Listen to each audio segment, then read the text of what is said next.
But Sir Thomas has plenty of sense. He could be frightened. Oh, don't forget, he's an innocent, Master Cromwell.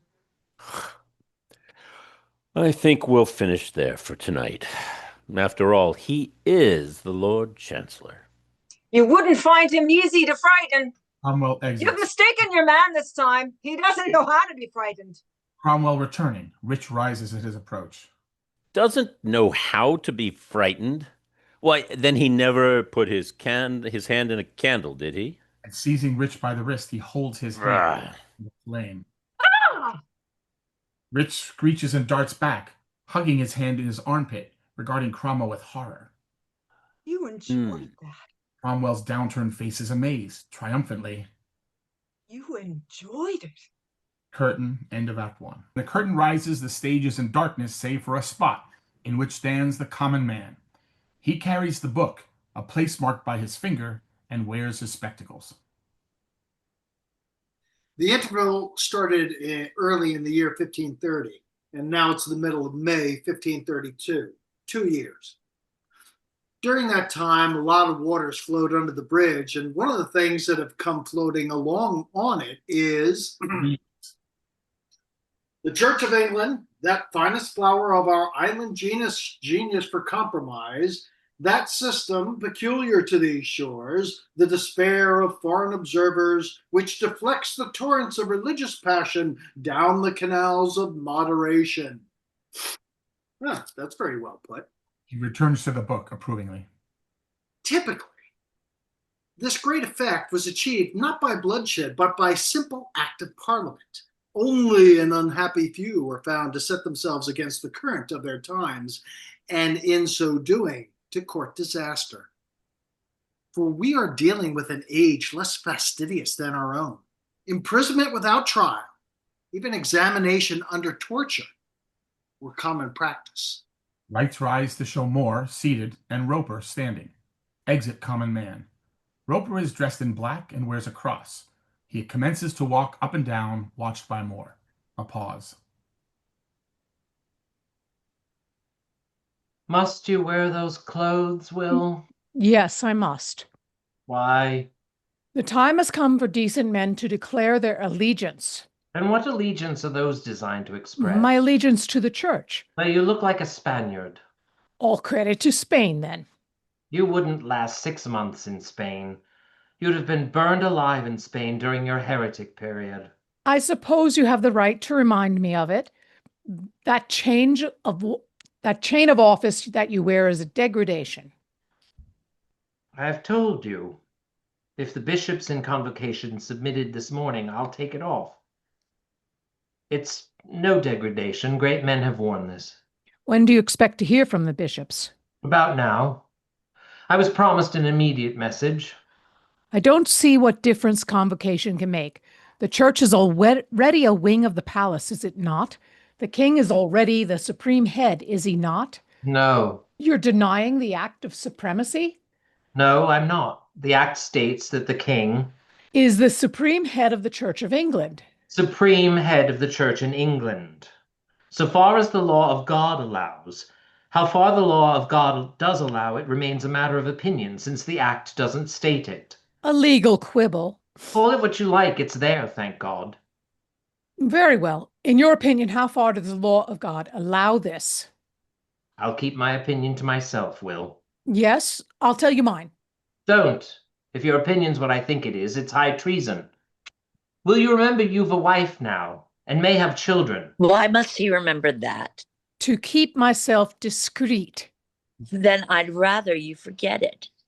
You are either idiots or children. Enter Chapuis above. Or saints, my lord. Oh, father, Senor Chapuis has come to see you. Your Excellency. Chapuis strikes pose with Margaret and Roper. Or saints, my lord, or saints. That's it, of course, saints. Roper, turn your head a bit, yes. I think I do detect a faint radiance.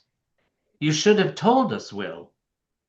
Come, come, my lord, you too at this time are not free from some suspicion of saintliness. I don't like the sound of that, Your Excellency. What do you require of me? What, Your Excellency? May I not come simply to pay my respects to the English Socrates, as I see your angelic friend Erasmus calls you? Yes, I'll think of something presently to call Erasmus. Socrates, I've no taste for hemlock. Your Excellency, if that's what you require.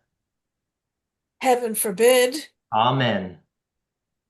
Must I require anything? After all, we are brothers in Christ, you and I. A characteristic we share with the rest of humanity. You live in Cheapside, Signor. To make contact with a brother in Christ, you have only to open your window and empty a chamber pot. There was no need to come to Chelsea. Chapuis titters nervously, coldly. William, the Spanish ambassador is here on business. Would you mind? Roper and Margaret begin to go. Oh no, I protest. He is clearly here on business. No, but really, I protest. It is no more than token. When Roper and Margaret reach head of stairs, he calls, Dominus vobiscum filiae miae. Et cum spiritu tuo, excellences. exit Roper and Margaret. And how much longer shall we hear that holy language in these shores? 'Tisn't holy, Your Excellency, just old. Chapuis sits with the air of one getting down to brass tacks. My lord, I cannot believe you will allow yourself to be associated with the recent actions of King Henry in respect of Queen Catherine. Subjects are associated with the actions of kings willy-nilly. The Lord Chancellor is not an ordinary subject. He bears responsibility for what is done. Have you considered that what has been done badly might have been done worse with a different chancellor? Believe me, Sir Thomas, your influence in these policies has been much searched for, and where it has been found, it has been praised. But there comes a point, does there not? Yes. There does come such a point. When the sufferings of one unfortunate lady swell to an open attack on the religion of an entire country, that point has been passed. Beyond that point, Sir Thomas, one is not merely compromised, one is in truth corrupted. What do you want? Rumor has it that if the church in convocation is submitted to the king, you will resign. I see. Supposing rumor to be right, would you approve of that? Approve, applaud, admire. Why? Because it would show one man, and that man known to be temperate, unable to go further with this wickedness. And that man known to be Chancellor of England, too. Believe me, my lord, such a signal would be seen. Signal? Yes, my lord, it would be seen and understood. By whom? By half of your fellow countrymen. Sir Thomas, I have just returned from Yorkshire and Northumberland, where I have made a tour. Have you indeed? Things are very different there, my lord. There they are ready. For what? Resistance. Resistance by what means? Suddenly his agitation must find expression, if only physical. He is galvanized from his seat, and as he suddenly stops with his back to Chapuis, Moore's face is electrically alert. Chapuis hears the excitement in. By force of arms?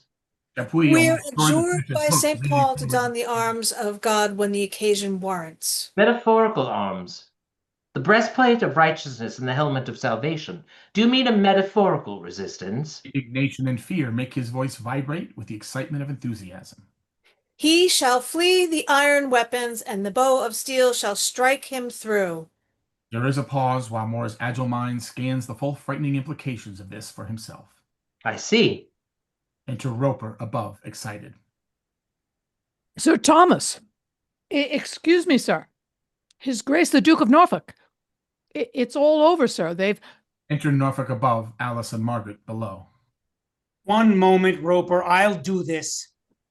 Thomas? He stares at Chapuis hostilely. I was on the point of leaving, Your Grace. Just a personal call. I have been trying to borrow a book, but without success. You're sure you have no copy, my lord? Then I'll leave you. Gentlemen, ladies. Going up the stairs, he stops unnoticed as Roper speaks. Sir Thomas. I'll do it, Roper. Convocation's knuckled under, Thomas. They're to pay a fine of £100,000. And we've severed the connection with Rome. The connection with Rome is nice. The connection with Rome. Your Grace, this is quite certain, is it? Yes. Moore puts his hand to his chain. Chapuis exits. All turn. Funny company, Thomas. It's quite unintentional. He doesn't mean to be funny. He fumbles with the chain. Help me with this. Not I. Shall I, sir? No, thank you, Will. Alice? God's blood and body, no! Sun and moon, Master Moore, you're taken for a wise man. Is this wisdom to betray your ability, abandon practice, forget your station and your duty to your kin, and behave like a printed book? Margaret, will you? You want. There's a clever girl. Takes it from his neck. Well, Thomas, why? Make me understand, because I tell you now, from where I stand, this looks like cowardice. All right, I will. This isn't reformation. This is war against the church. Our king, Norfolk, has declared war on the Pope because the Pope will not declare that our queen is not his wife. And is she? I'll answer that question for one person only, the king. And that in private, too. Man, you're cautious. Yes, cautious. I'm not one of your hawks. All right. We're at war with the Pope. The Pope's a prince, isn't he? He is. And a bad one. Bad enough. But the theory is that he's also the vicar of God, the descendant of St. Peter, our only link with Christ. A tenuous link. Oh, tenuous indeed. Does this make sense? No reply. They look at Moore. You'll forfeit all you've got, which includes the respect of your country, for a theory. The apostolic succession of the Pope is... Why, it's a theory, yes. You can't see it, can't touch it, it's a theory. But what matters to me is not whether it's true or not, but that I believe it to be true, or rather, not that I believe it, but that I believe it. I trust I make myself obscure. Perfectly. That's good. Obscurity is what I have need of now. Thomas, this isn't Spain, you know. Moore looks at him, takes him aside in a lowered voice. Have I your word that what we say here is between us and has no existence beyond these walls? Very well. And if the king should command you to repeat what I have said, I should keep my word to you. then what has become of your oath of obedience to the king? Oh, you lay traps for me. No, I show you the times. Why do you insult me with these lawyer tricks? Because I'm afraid. And here's your answer. The king accepts your resignation very sadly. He is mindful of your goodness and past loyalty, and in any matter concerning your honor and welfare, he will be your good lord. So much for your fear. You will convey my humble gratitude. I will. Good day, Alice. I'd rather deal with you than your husband. Oh, Howard. Senor Chapuis tells me he's just made a tour of the North Country. He thinks we shall have trouble there, so do I. Yes, what kind of trouble? The church, the old church, not the new church, is very strong up there. I'm serious, Howard. Keep an eye on the border this next spring and bear in mind the old alliance. We will. We do. As for the Spaniard, Thomas, it'll perhaps relieve your mind to know that one of Secretary Cromwell's agents made the tour with him. Oh. Of course, if Master Cromwell has matters in hand. He has. Yes, I can imagine. But thanks for the information. It's good to know you still have some vestige of patriotism. That's a remarkably stupid observation, Norfolk. Norfolk exits. So, there's an end of you. What will you do now? Sit by the fire and make goslings in the ash? Not at all, Alice. I expect I'll write a bit. I'll write, I'll read, I'll think. I think I'll learn to fish. I'll play with my grandchildren when son Roper's done his duty. Alice, shall I teach you to read? No, by God. Son Roper, you're pleased with me, I hope? Sir, you've made a noble gesture. A gesture? It wasn't possible to continue, Will. I was not able to continue. I wouldn't have if I could. I made no gesture. My God, I hope it's understood. I made no gesture. Alice, you don't think I would do this to you for a gesture. That's a gesture. That's a gesture. I'm no street acrobat to make gestures. I'm practical. You belittle yourself, sir. This was not practical. This was moral. Oh, now I understand you, Will. Morality's not practical. Morality's a gesture. A complicated gesture learned from books. That's what you say, Alice, isn't it? And you, Meg? Yes, for most of us. Oh, no, if you're going to plead humility. Oh, you're cruel. I have a cruel family. Yes, you can fit the cap on anyone you want. I know that well enough. If there's cruelty in this house, I know where to look for it. No, Mother. Oh, you'd walk on the bottom of the sea and think yourself a crab if he suggested it. And you dance him to the tower. You dance him to the block, like David with a harp, scattering hymn books in his path. Poor silly man. Do you think they'll leave you here to learn to fish? If we govern our tongues, they will. Now listen, I have a word to say about that. I have made no statement. I've resigned, that's all. On the king's supremacy, the king's divorce, which he'll now grant himself, the marriage he'll then make. Have you heard me make a statement? No. And if I'm to lose my rank and fall to housekeeping, I want to know the reason. So make a statement now. No. Alice, it's a point of law. Accept it from me, Alice. That in silence is my safety under the law. But my silence must be absolute. It must extend to you. In short, you don't trust us. A man would need to be half-witted not to trust you. But look, I'm the Lord Chief Justice. I'm Cromwell. I'm the king's head jailer. And I take your hand, and I clamp it on the Bible, on the blessed cross. And I say, woman, has your husband made a statement on these matters? Now, on peril of your soul, remember, what's your answer? No. So it must remain. Oh, it's only a lifeline. We shan't have to use it, but it's comforting to have. No, no, when they find I'm silent, they'll ask nothing better than to leave me silent. You'll see. Enter steward. Sir, the household's in the kitchen. They want to know what's happened. Oh, yes. We must speak to them. Alice, they'll mostly have to go, my dear. But not before we've found them places. We can't find places for them all. Yes, we can. Yes, we can. Tell them so. God's death. It comes on us quickly. Exit Alice, Margaret, with chain and rope. What about you, Matthew? It'll be a smaller household now. And for you, I'm afraid, a smaller wage. Will you stay? Don't see how I could, sir. You're a single man. Well, yes, sir. But I mean, I've got my own. Quite right. Why should you? I shall miss you, Matthew. No. You never had much time for me, sir. You see through me, sir. I know that. I shall miss you, Matthew. I shall miss you. Exit Moore. Steward snatches off his hat and hurls it to the floor. Now, damn me. Isn't that them all over? Miss me?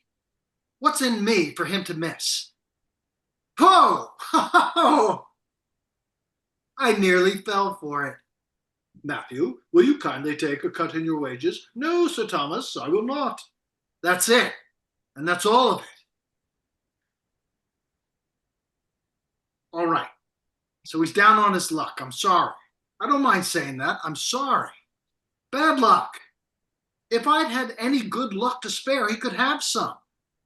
I wish we could all have good luck all the time. I wish we had wings. I wish rainwater was beer. But it isn't. And what with not having wings, but walking on 2 flat feet, and good luck being bad luck, being just exactly even Steven, and rain being water, don't you complicate the job by putting things in me for me to miss. I did, you know. I nearly fell for it. Exit common man, Norfolk, and Cromwell enter to alcove. But he makes no noise, Mr. Secretary. He's silent. Why not leave him silent? Not being a man of letters, Your Grace, you perhaps don't realize the extent of his reputation. This silence of his is bellowing up and down Europe. Now, I may recapitulate. He reported the Spaniards' conversation to you, informed on the Spaniards' tour of the North Country, and warned against a possible rebellion there. He did. We may say, then, that he has showed himself hostile to the hopes of Spain. That's what I say. Bear with me, Your Grace. Now, if he opposes Spain, he supports us. Well, surely that follows. Or do you see some third alternative? No, that's the lineup, all right. And I may say Thomas More. Thomas More will line up on the right side. Yes, crank he may be, traitor he is not.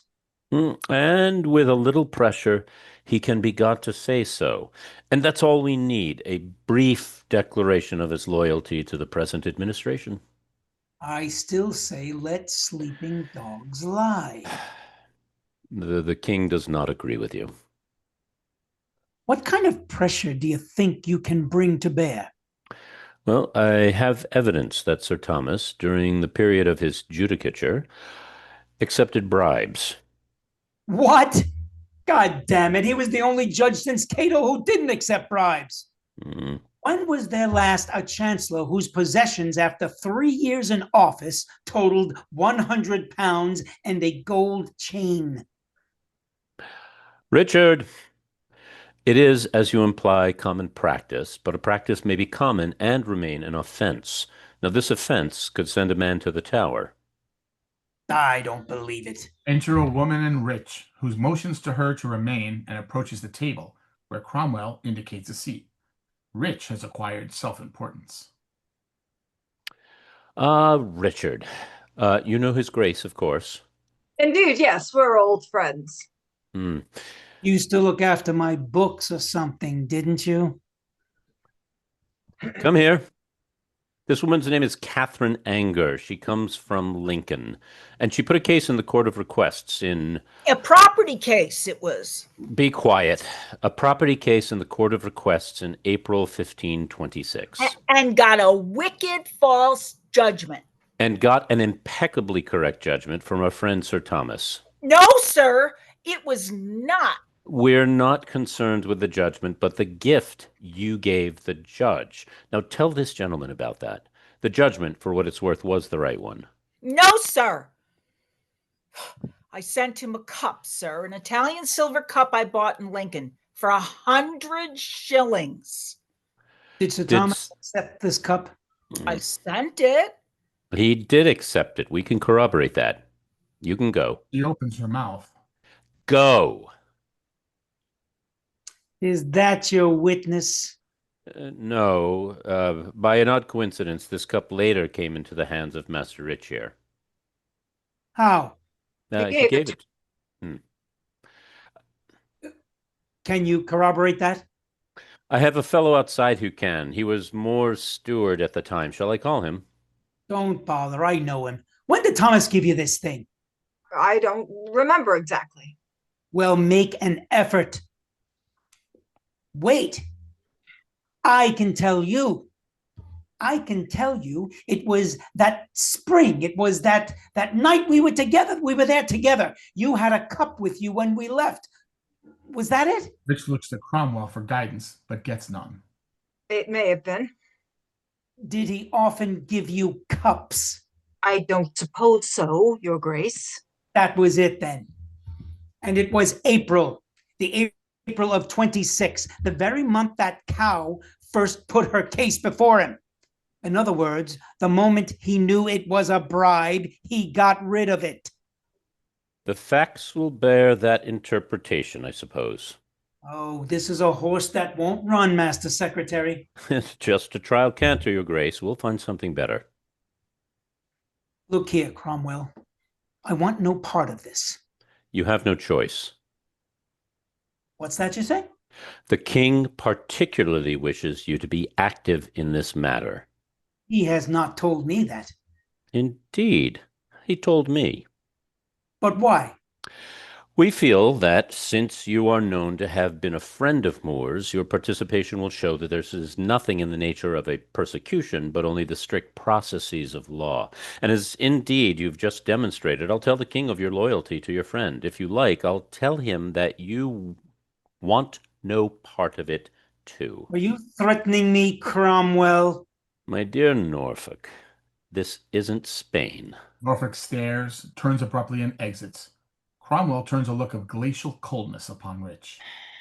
I'm sorry, Secretary. I'd forgotten he was there that night. Cromwell scrutinizes him dispassionately, then... You must try to remember these things. Secretary, I'm sincerely... Cromwell dismisses the topic with a wave and turns to look after Norfolk. Not such a fool as he looks, the Duke. That would hardly be possible, Secretary. All right, Sir Thomas is going to be a slippery fish, Richard. We need a net with a finer mesh. Yes, Secretary? We'll weave one for him, shall we? You and I? I'm only anxious to do what is correct, Secretary. Yes, Richard, I know. You're absolutely right. It must be done by law. It's just a matter of finding the right law, or making one. Bring my papers, will you? Exit Cromwell. Enter Steward. Could we have a word now, sir? We don't require you after all, Matthew. No, sir. But about... Oh, yes. Well, I begin to need a steward, certainly. My household is expanding. But as I remember, Matthew, your attitude to me was sometimes disrespectful. I must contradict you there, sir. That's your imagination. In those days, sir, you still had your way to make, and a gentleman in that position often imagines these things. Then when he's reached his proper level, sir, he stops thinking about them. Well, I don't think you find people disrespectful nowadays, do you, sir? There may be something in that. Bring my papers. Going, he turns at the exit and anxiously scans Steward's face for signs of impudence. I'll permit no breath of insolence. I should hope not, sir. Exit Rich. Oh, I can manage that one. He's just my size. Lighting changes so that the set looks drab and chilly. Sir Thomas More again. Gone down a bit. Exit Common Man. Enter Chapuis, an attendant, cloaked. Alex enters above, wearing a big coarse apron over her dress. My husband is coming down, Your Excellency. Thank you, madam. And I beg you to be gone before he does. Madam, I have a royal commission to perform. You said so. Alice exits. For sheer barbarity, commend me to a good-hearted Englishwoman of a certain class. Cloaks about him. It's very cold, Your Excellency. I remember when these rooms were warm enough. Thus it is to incur the enmity of the king. A heretic king. Yes, Sir Thomas is a good man. Yes, Excellency. I like Sir Thomas very much. Carefully, carefully. It is uncomfortable dealing with him, isn't it? Goodness can be a difficulty. Excellency. In the long run, of course. All good men everywhere are allies of Spain. No good man cannot be, and no man who is not can be good. Then he is really for us. He is opposed to Cromwell, is he not? Oh, yes, Excellency. Chapuis, as a genteel card player, primly triumphant, produces the ace of trumps. If he's opposed to Cromwell, he's for us. No answer. A little more sharply. There's no third alternative? I suppose not, Excellency. Chapuis rides him down, tried beyond all bearing. Oh, I wish your mother had chosen some other career for you. You've no political sense whatever. Enter Moore. Sir Thomas! Goes to him solemnly and affectionately, places hands on his shoulders, gazing into his eyes. Ah, Sir Thomas, in a better state this threadbare stuff would metamorphose into shining garments, these dank walls to walls of pearl, this cold night to perpetual sunshine. He bends upon Moore a melancholy look of admiration. It sounds not unlike Madrid. Even in times like this, even now, a pleasure to converse with you. Is this another personal visit, Chapuis, or is it official? It falls between the two, Sir Thomas. Official, then. No, I have a personal letter for you. From whom? My master, the King of Spain. You will take it? I will not lay a finger on it. It is in no way an affair of the state.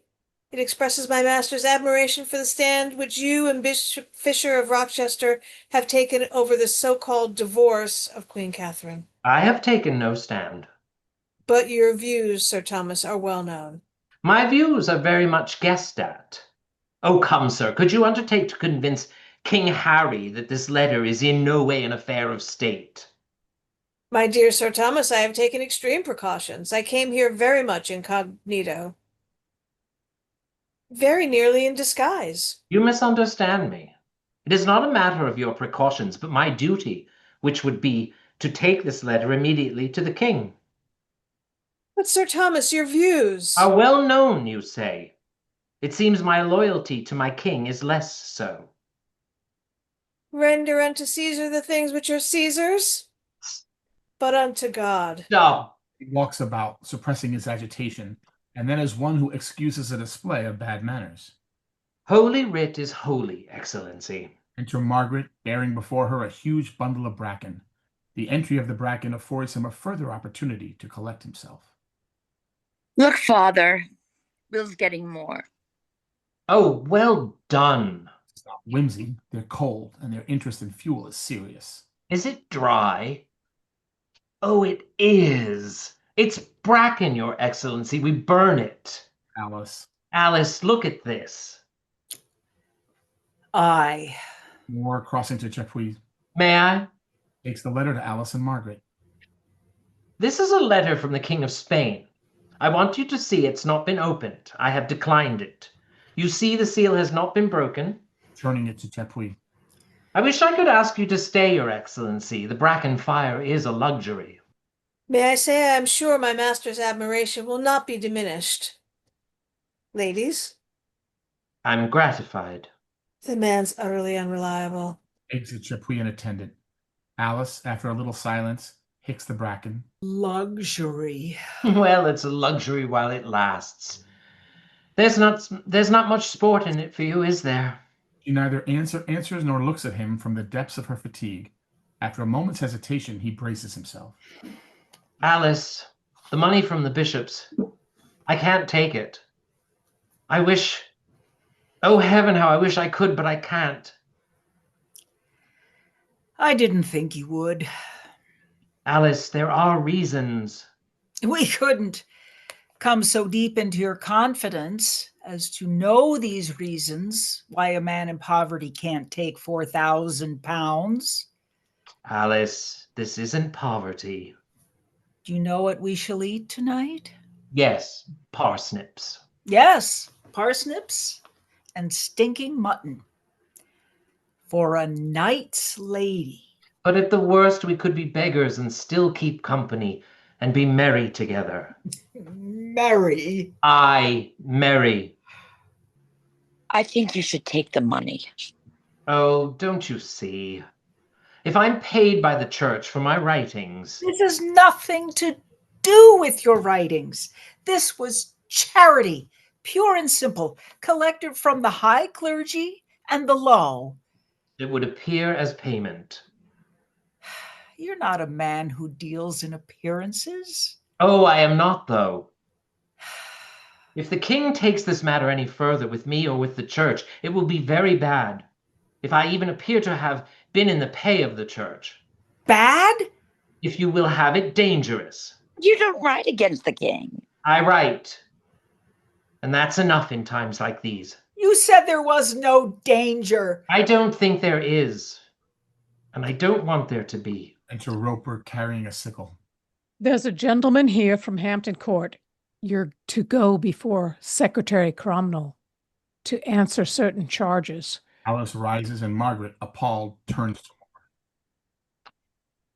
Well, that's all right. We expected that. When? Now. Oh, Alice, that means nothing. That's just technique. Well, I suppose now means now. Can I come with you? Why? No. I'll be back for dinner. I'll bring Cromwell to dinner, shall I? It'd Oh. serve him right. Father, don't be witty. Why not? Wit's what's in question. While we are witty, the devil may enter us unawares. He's not the devil, son Roper. He's a lawyer. And my case is watertight. they say he's a very penetrating lawyer. What, Cromwell? Ooh, he's a pragmatist. And that's the only resemblance he has to the devil, son Roper, a pragmatist, the merest plumber. exit Alice, Margaret, Roper in darkness. Lights come up. Enter Cromwell, bustling, carrying a file of papers. I'm sorry to invite you here on such short notice, Sir Thomas. Good of you to come. Draws back curtain from alcove, revealing Rich, seated at a table with writing materials. Will you take a seat? I think you know Master Rich. Indeed, yes, we're old friends. That's a nice gown you have, Richard. Master Rich will make a record of our conversation. Good of you to tell me, Master Secretary. Believe me, Sir Thomas, no, that's asking too much. But let me tell you all the same, you have no more sincere admirer than myself. Rich begins to scribble. Not yet, Rich, not yet. Invites more to join him in laughing at Rich. If I might hear the charges? Charges? I understand there are certain charges. Some ambiguities of behavior I should like to clarify. Hardly charges. Make a note of that, will you, Master Rich? There are no charges. Oh, Sir Thomas, Sir Thomas. You know, it amazes me that you, who were once so effective in the world and are now so much retired from it, should be opposing yourself to the whole movement of the times.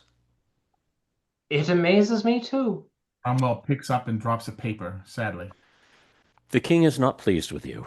I am grieved. Yet do you know that even now, if you could bring yourself to agree with the universities, the bishop, and the parliament of this realm, there is no honor which the king would be likely to deny you? I am well acquainted with his grace's generosity. Very well. Salts the paper. You have heard that the so-called Holy Maid of Kent, who was executed for prophesying against the king? Yes, I knew the poor woman. You sympathize with her? She was ignorant and misguided. She was a bit mad, I think. And she has paid for her folly. Naturally, I sympathize with her. You admit meeting her. You met her, and yet you did not warn His Majesty of her treason. Now, how is that? She spoke no treason. Our conversation was not political. Oh, my dear Moore. The woman was notorious. Do you expect me to believe that? Happily, there are witnesses. You wrote a letter to her? Yes, I wrote advising her to abstain from meddling with the affairs of princes and the state. I have a copy of this letter, also witnessed. You have been cautious. I like to keep my affairs regular.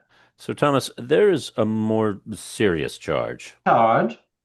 For want of a better word, in May of 1526, the king published a book, a theological work. It was called A Defense of the Seven Sacraments. Yes. For which he was named Defender of the Faith by His Holiness the Pope. By the Bishop of Rome. Or do you insist on Pope? No, Bishop of Rome, if you like. It doesn't alter his authority. Thank you. You come to the point very readily. What is that authority? As regards the church in Europe, for example, the church in England, what exactly is the Bishop of Rome's authority? You will find it very ably set out and defended, Master Secretary, in the King's book. The book published under the king's name would be more accurate. You wrote that book. I wrote no part of it. I do not mean you actually held the pen. I merely answered to the best of my ability certain questions on canon law which His Majesty put to me, as I was bound to do. Do you deny that you instigated it? It was from first to last the King's own project. This is trivial, Master Cromwell. I should not think it so if I were in your place. Only two people know the truth of the matter, myself and the king. And whatever he may have said to you, he will not give evidence to support this accusation. And why not? Because evidence is given on oath, and he will not perjure himself. If you don't know that, you don't know him. Cromwell looks at him viciously. Sir Thomas More, is there anything you wish to say to me concerning the king's marriage with Queen Anne? I understand I was not to be asked that again. Evidently you understood wrongly. These charges... They are terrors for children, Master Secretary. An empty cupboard to frighten children in the dark, not me. It's some time now since anybody treated him like this. It costs him some effort to control his anger. But he does, and even manages a little smile as one who sportingly admits defeat. True. True. Sir Thomas, very apt. To frighten a man, there must be something in the cupboard, must there not? Yes, and there is nothing in it.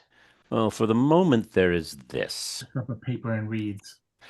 I charge you with great ingratitude. I remind you of the benefits graciously given and ill received. I tell you that no king of England ever had nor could have so villainous a servant nor so traitorous a subject as yourself. During this, Moore's face goes ashen, and his hand creeps up to his throat in an unconscious gesture of fear and protection.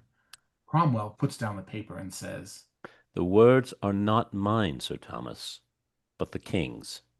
Believe that. I do. Lowers his hands, looks up again, and with just a spark of his old impudence. I recognize the style. So I am brought here at last. Brought? You brought yourself to where you stand now. Yes. Still, in another sense, I was brought. Ah, yes. Well, you may go home now. After a fractional hesitation, Moore goes, his face fearful and his step thoughtful, and he pauses uncertainly as Cromwell calls after him. For the present. Moore carries on and exits. I don't like him so well as I did. There's a man who raises the gale and won't come out of the harbor. Do you still think you can frighten him? Oh, yes. What will you do? We'll put something in the cupboard. Well, what? Whatever's necessary. The king's a man of conscience, and he wants either Sir Thomas More to bless his marriage or Sir Thomas More destroyed. They seem odd alternatives, Secretary. Do they? Well, that's because you're not a man of conscience. Now, if the king destroys a man, that's proof to the king that it must have been a bad man. The kind of man a man of conscience ought to destroy. And of course, a bad man's blessing is not worth having. So either will do. I see. Well, there's no going back, Rich. I find we've made ourselves the keeper of this conscience. And it's ravenous. Exit Cromwell and Rich. Enter Moore. Common man enters, removes a cloth, hears Moore, shakes head, exits.